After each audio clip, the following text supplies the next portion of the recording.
That's true. Naked Palpatine. Oh, you pick that one. Fresh out of the clone tank, nude Palpatine is my Well, that's the first thing I think of when you say Dark Empire Palpatine.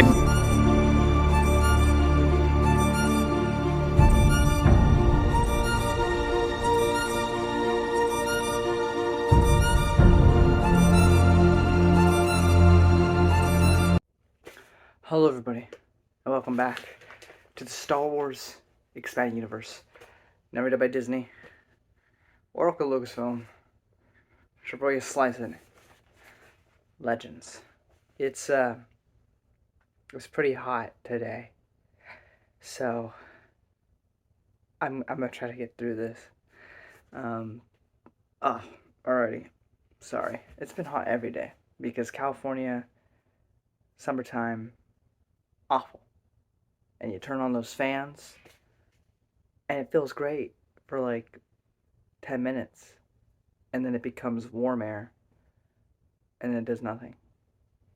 Anyway, today I have for you, I was going to do it all in one, but I realized the change in authors, I should do them separately, because it essentially starts a new story. So this is books 1 through 3 of the Junior Jedi Knights series, written by two different authors. The first 3 books are written by Nancy Richardson. This is basically the Golden Globe arc. I don't have too much to say. The first book is called, well, The Golden Globe. So, again, the time placement for these books is a little weird. Some people say it should be before even Young Jedi Knights. Matt argues that's impossible. Matt Wilkins, I mean, if you don't know who I'm talking about. Famous YouTuber, talks about the Star Wars Expanded Universe. Why aren't you following him? And why aren't you checking out the Star Wars Expanded Universe website? Shame on you. No, but seriously, I don't know what to do. I mean, Matt Wilkins makes a suggestion that Book 3, The Lost Ones of Young Jedi Knights, would be the place where you could put in all of these books, because then Jason and Jaina go back to Coruscant for a bit. But I don't know. I'm placing it here, okay? Frick you. Don't fight me. Don't at me. Just deal with it. But anyway, so Jason and Jaina, they're taking a break from the from the Jedi Academy to spend time with Han and Leia. And so, unlike with the Young Jedi Knight series, Jason and Jaina and Loie and Tino Ka and Raynar, it's like school for them.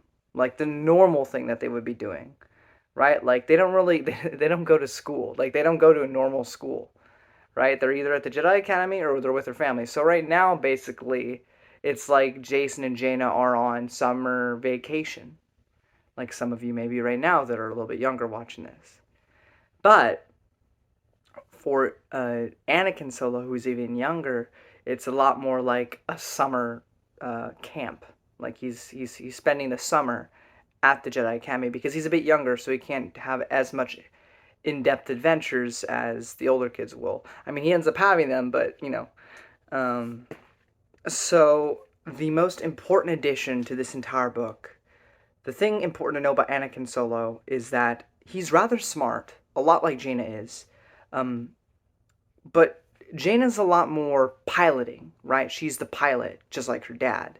She's a lot more mechanical with her knowledge. Like, you give her a car, she can fix it.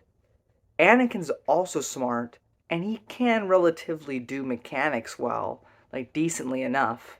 But that's really Jaina's expertise. The thing that separates Jaina from Anakin is that Anakin's a lot more of the philosophical book smart and like computer smart, like, which is essentially like a similar ballpark as Jaina, but it's a different thing enough. But he's also very introverted, so that's Anakin for you. He's very quiet, very introspective. So the most important addition we get in this first book of the Golden Globe is we get introduced to a female named Tahiri Vela. Now, Tahiri loves to talk. Loves to talk. And one of the running joke that goes throughout these 3 books is that you know, Tahiri will be going on and on and on about something, and she's like, "Aren't you gonna say something about all this?" And then Anakin will go, "I was just waiting for you to stop talking."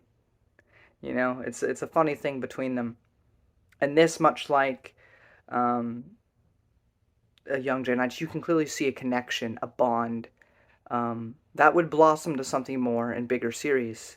But you could feel that connection there, which is why um, again with like New Jedi Order, the whole character of Danny Kui. I mean, if she was just a character who existed, it'd be fine. But the fact that she gets in a relationship with Jason just it upsets me. Not only because it ignores stuff in these books, but it doesn't make sense. It there's no chemistry. It's why the Anakin and Tahiri thing we see moving forward makes so much sense because it's a natural progression of what we saw here. Um, but yeah, so moving onward, Tahiri is a funny character. She is very hyper, very fun, and she does not like to wear shoes. She's barefoot. She refuses to wear shoes, which is very funny to me. Um, but her and Anakin, they both have dreams of this thing where they're like on a raft and someone's drowning. They're like, what's going on, So they end up journeying together, which they're not supposed to, because they're younger kids. They're younger than Jason and Jaina, so they shouldn't be, off and about, but they are. So they end up finding this ancient thing, this evil thing that was, created by Exar Kun, during the time of Tales of the Jedi, which trapped like the Masasi children's like souls within. And so, you know, there the reason why it has to be these two protagonists is because it for some reason can't be accessed by adults. It can only be accessed by children and only specific children. So it's up to, Tahiri and Anakin to figure out how to do that. And that's kind of the overarching plot of all three books. This one's more of just Anakin and Tahiri getting to know one another. Um, and so that's really great. And another big aspect of this book is Anakin Solo's name. Because, Leia talks to Anakin about why she named Anakin what she did.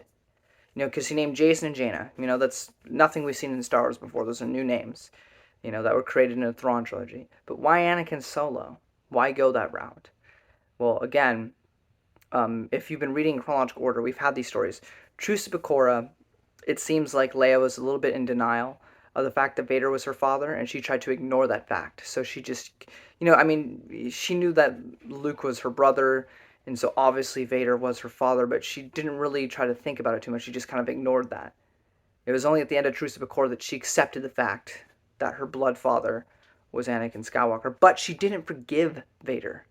Later on, Troy Denning would go on to write a novel called Tatooine's Ghost, which is mostly an excuse to include prequel things and allow Leia to get to see Shmi Skywalker and stuff. But through that, it tells a brilliant small story of Leia finally reconciling with her father and being able to forgive. Forgiveness doesn't necessarily have to be you forgive what they've done to you. It's not necessarily that Leia has to forgive Vader for the things he's done. But for her peace of mind, she learns to forgive. And she decides, and it's even restated here in this book, she decides to name her son Anakin in hopes to redeem the name that her father had squandered. You know? So that way future generations could see Anakin as a source of hope instead of a source of fear. I mean, of course, Anakin wasn't the one that was feared as Darth Vader, but still, the sentiment stands, and it's beautiful, it's wonderful, and it's something that scares Anakin because he's like, yeah, my grandfather was Darth Vader. That means the dark side is very famous and popular within our family. He doesn't mention Luke, but Luke fell to the dark side for a bit too, so he could too, and that scares him a lot. Um, but little foreshadowing on my part. What did the Dark Knight say? You either die a hero, or you live long enough to see yourself become the villain. Well, Anakin never becomes a villain. But moving on to book 2. Sorry. Very important thing I forgot to mention. Ikarit, the bunny Jedi. So the one that was guarding the Golden Globe was Ikarit. Like I don't know how old he is, but he's been guarding this Golden Globe for 400 years, which and he says that he knows Yoda and everything. No, Yoda was about 900 by the time he died in Episode 5. So 400 years ago, Yoda was about like 500, 400, and he was, teaching Ikarit things. So that's pretty cool. Ikarit, doesn't have too much of a character here. He's just kind of this quirky, like Jedi, quirky like Yoda or like the dinosaur Jedi and Tales of the Jedi, who's on all fours. Very fun and interesting ideas there. But I like him. He's cool. He's a fun character in these three books. Um, Book 2, Lyrics World.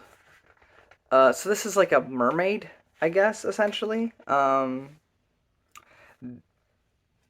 and Anakin are vibing. There's this girl who's only training at the academy for part-time because she's going to mature. And when she matures, she has to be in water. But she also wants to be able to know how to protect her people. And she's force sensitive. So, but she's going to be changing soon. And so she has to go back home or she's going to die. But Anakin and Tahiri convinced Luke to let, them accompany her in her transformation. So they go with her, and they stop a bunch of things from hurting her, and then she grows up, basically. And a little bit more relations with the Golden Globe are figured out, but it's a small little story, and it's okay. It's not the greatest. It's not the greatest of these books. I definitely like book one a lot more and book three a lot more, but book two's fine. It's also really funny because of the character Lyric, who will appear in a sense moving forward in the expanded universe. I won't say too much outside of the fact that it is quite shocking when she makes a return. That's all I'll say there. But she was a fun character. I enjoyed her enough in this book. Remember, this is Junior Jedi Knights. Young Jedi Knights was already meant for young adults. This one was meant for even a little bit younger. But that being said, it's still telling phenomenal stories despite the fact that these are meant for kids. Also, Tahiri makes more sense than Luke. Tahiri, at this point in time, is unable to swim. She grew up on Tatooine because she was raised by Tuscans. Right? That makes sense. Whereas in Splinter of the Mind's Eye, the grandfather to Expanded Universe, Luke could swim, it was Leia who couldn't. Wrap your mind around that one. I think in the comic both of them couldn't swim, which still she lives on Alderaan, but I mean, there's plenty of people that live on Earth where there's a bunch of water and they don't know how to swim, so it's not unbelievable. But it is unbelievable that Luke would know how to swim on a desert planet, but she wouldn't. So they kind of balance that out. But I just thought it's a funny little mention because it makes sense for Tahiri not to be able to swim. It doesn't make sense why Luke can in Splinter of the Mind's Eye. But that's pretty much it for book 2. Move on to book 3, Promises. I don't really have anything to say here.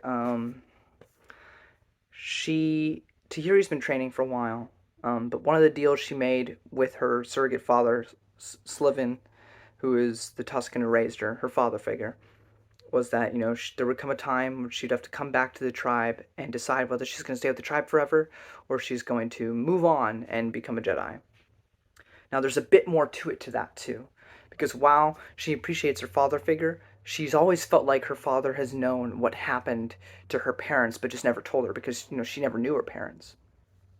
And so, I really don't want to spoil this for you, Slivin does explain to her what happened to her family, and it's actually really sad, and it's really great for Tahiri's character.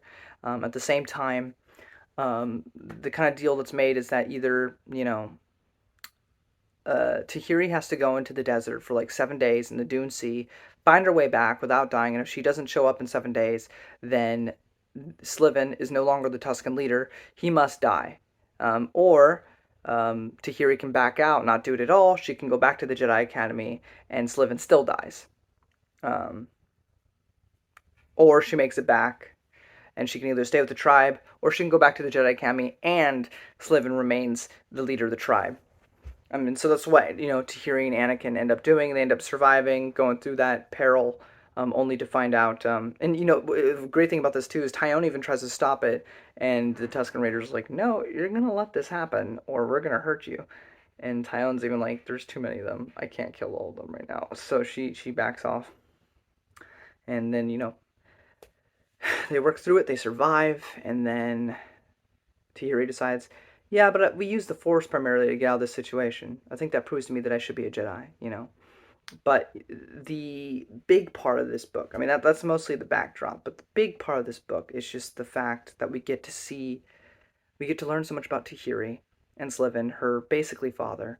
And it's really sweet, and it's really good, and it's probably my favorite book in this entire 6-book series of Junior Jedi Knights. I really enjoyed it because Tahiri is another phenomenal female character. Now, people like to act like good female characters only started existing today, but that's not true. They've always existed. Pick up a book sometime. They've been there. You just had to look for them. Tino Ka, one arm. One arm's a stump. The other one's there, and she kicks butt. Tahiri, again, another character who's absolutely phenomenal in terms of character, in terms of her strength. I mean, we haven't really seen that yet because the Vong War hasn't happened, but regardless, still here we see such a strong character. And she's phenomenal, and I love her. And this book really helps prove why. And, getting to see Tuskens again is also really great because, we don't get to see that too often. And it's great to see her roots and where she came from. And of course, they make it back to the Jedi Academy. They figure out what they need to do, and they release the spirits from the Golden Globe. And Ikarit is proud of them. And I guess from here on out, Ikarit's just helping teach younglings or whatever at the Jedi Academy. I don't know. He's not referenced in Young Jedi Knights, but that's not necessarily a contradiction. He's just not mentioned, but he could still be there. Just like, apparently Brackus was at the Jedi Academy in the Jedi Academy trilogy, but we just never heard about him, until iJedi. So it's not an issue. But yeah, that's pretty much it, guys. Up next, we have another trilogy of books in the Junior Jedi Knight series, and we'll move on back. I'm not cutting that out. And then we'll move on back to Young Jedi Knights. Oh god, I'm like sweating. It's awful right now. I cannot explain it. I feel like I'm in an oven burning alive. Noah, don't make any jokes. There are children watching. Okay, there's no children watching, but anyway, it's hot. And when we return, we won't have the same author. Instead, we'll have one author that's helping with the other series we've been talking about. Rebecca Moesta. Kevin J. Anderson's wife. So that will be how we conclude Junior Jedi Knights next time. Till then, guys, may the Force be with you. Bye-bye.